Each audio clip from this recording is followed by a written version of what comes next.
Haleluya.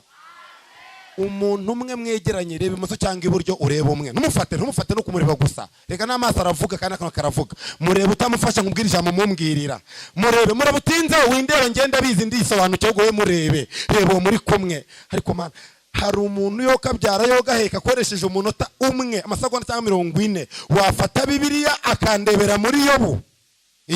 Hari umuntu wahagera akagera muri Yobu ngashimangiza iyi ndirimbira ijambo ry'Imana.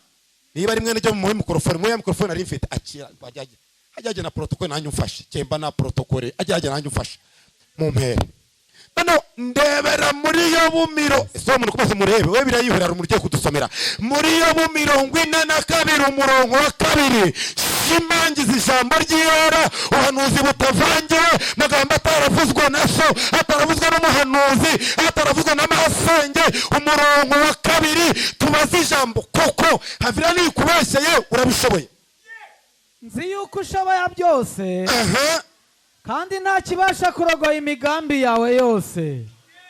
Amen. Komera Imana amashyi, Imana yikomera amashyi, Imana yikomera amashyi. Bwira mugenzi wiwe ibyananiye onkere, ibyananiye shangazi, tatu bikamunanira, mami byaramunaniye, agatara byarakananiye, diploma ntibicamuye. Iyo yabikoze, iyo yabikoze, iyo yabikoze, wazamuye cyane. Haleluya.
Imana